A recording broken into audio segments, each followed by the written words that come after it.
Um casal foi preso, acusado de cárcere privado e de violentar pelo menos 6 mulheres, incluindo uma menina de 14 anos. Tudo isso você viu aqui no Balanço Geral ontem, né? E toda essa história acontecia durante rituais na casa, onde eles viviam com a filha pequena no Pinheirinho. As vítimas eram levadas até lá com a promessa de melhorar de vida e depois eram mantidas no local sob ameaça.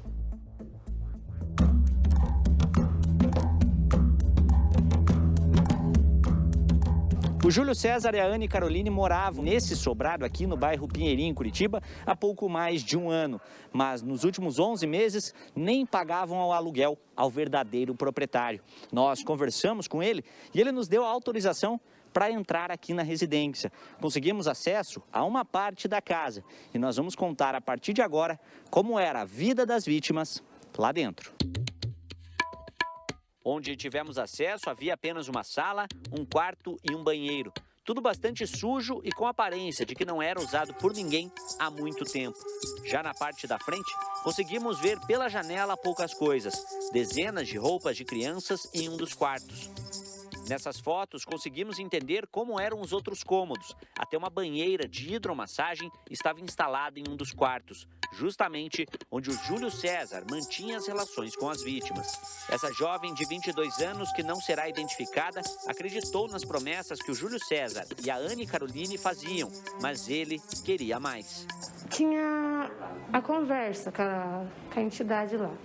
Daí a gente conversava com ela, ela dava as propostas. Ou eu fazia aquilo que ela mandava, ou ela fazia eu pagar com alguma coisa. Tinha que ter relação com ele como se eu fosse a mulher dele. E eu aceitei a proposta. Daí chegou um dia que ele põe eu e essa menina de 14 anos, uma frente à outra, e falou se aceitava dividir uma com a outra, porque ela ia salvar a vida da tal menina e da minha filha.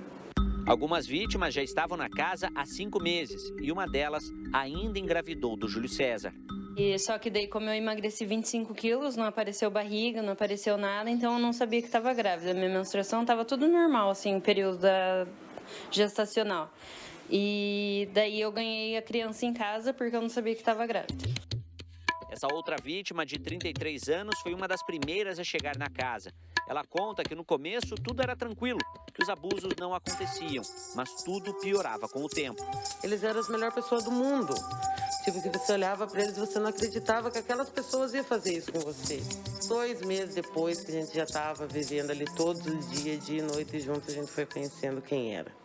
Para conseguir ficar sozinho com as vítimas, Júlio César falava que a suposta entidade estava chamando elas para o quarto. Enquanto isso, a mulher dele saía com as outras da casa.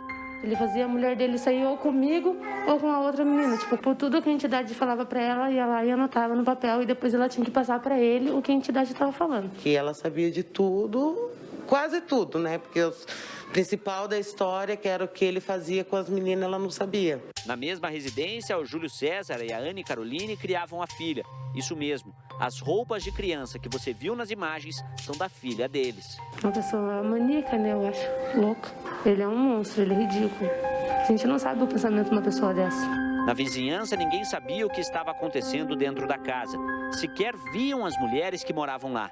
E vimos que era tudo ilusão aquilo que ele falava pra gente, sabe? Só que era pra gente ter medo, que não era pra gente sair dali de perto dele, porque ele sabia que ali a gente ia ficar sendo, como que eu posso explicar, nós era capacho dele, nós era lixo na mão dele.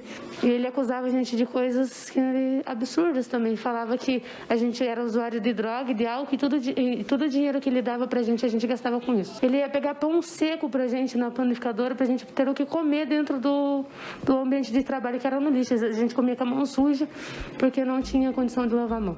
Geralmente, elas saíam somente para trabalhar. E até o que elas faziam era o Júlio César que determinava. A gente saía pra rua de madrugada catar papel numa Fiorino. Tipo, a gente nunca viu a cor de um dinheiro. A gente fumava o cigarro que ele comprava. O Júlio César e a Anne Caroline foram presos e a filha foi levada pelo Conselho Tutelar. Enquanto isso, as vítimas tentam se recuperar do trauma vivido por tanto tempo. Foi a pior experiência da minha vida, mas foi uma experiência pra mim aprender. Porque foi a pior. Olha, eu não tenho nem palavra para descrever eles, para ser sincero. Eles não são nem pessoas de ser descrevida. Eles são os verdadeiros monstros, os dois, tanto um quanto o outro. né? Eles têm aquela carinha bonitinha, mas por trás daquilo é tristeza.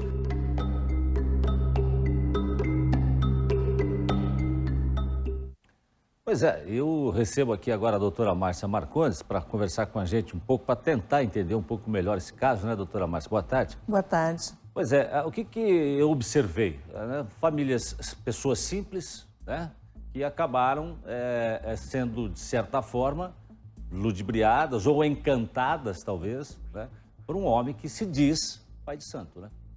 Nós temos todo um processo aqui, né? Primeiro vem esse processo de encantamento, esse processo de conquista, né? E depois desse momento você tem o processo que ele impõe pelo medo, veja assim. Se é uma pessoa que pode curar, por que não pode me eliminar, né? Por que não pode fazer o mal? Então, nesse processo de conquista e depois de imposição de medo, a gente vê que naquele momento realmente elas estavam nas mãos dele. E entenda, Jácio, se a gente consegue ver algemas ou correntes, as que a gente não pode ver são piores, que é o medo. Aquele medo que fica dentro delas, mesmo que elas ficassem à distância dele, o medo continuaria imperando. Já vi algumas situações dessas na minha vida profissional e realmente muito difícil, às vezes até de você conseguir convencer a vítima de que ela é vítima. A corrente da alma, né? Exatamente, a corrente emocional, a corrente do medo, né? Isso faz com que ela não tenha, no primeiro momento, não tenha nenhuma visão de que ele é um agressor. E depois, mesmo quando vê isso, ainda consegue até justificar algumas das ações dele. Pois é, e tem uma situação aí, doutora Márcia, que ontem, inclusive, uma das vítimas disse que teve uma criança desse homem, né? Pois é, e essa pessoa, a partir do momento que você tem algum tipo de relação sexual com alguém com menos de 14 anos, isso por si só é estupro.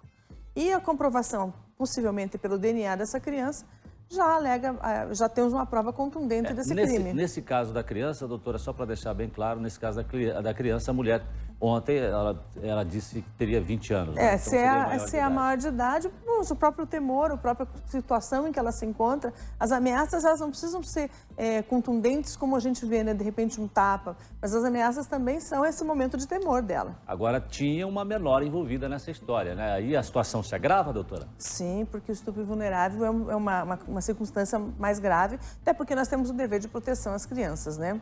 A gente entende ali, quando fala assim, não, mas as nossas filhas estavam com eles porque eles eram umas pessoas maravilhosas e tal. Eu sempre dizia, quando fazia palestra sobre estupro em criança, e dizia assim, o pedófilo é aquele cara que você convida para almoçar no domingo na sua casa. Por quê? Porque você não vai deixar a sua criança ter acesso a alguém que você não confie. Então, aquela pessoa tem que dar esse momento de parecer ser uma pessoa confiável. Então, vai ser aquela pessoa, às vezes, que, no caso, se apresentando como religioso, né, como um pai de santo, em algumas situações se apresentando como um professor, em algumas situações se apresentando como uma pessoa de destaque que tem uma bondade até maior do que a dos outros num determinado momento. Mas aproveita desse momento, né? Para atrair. Para nos convencer a deixar ficar perto dos nossos filhos.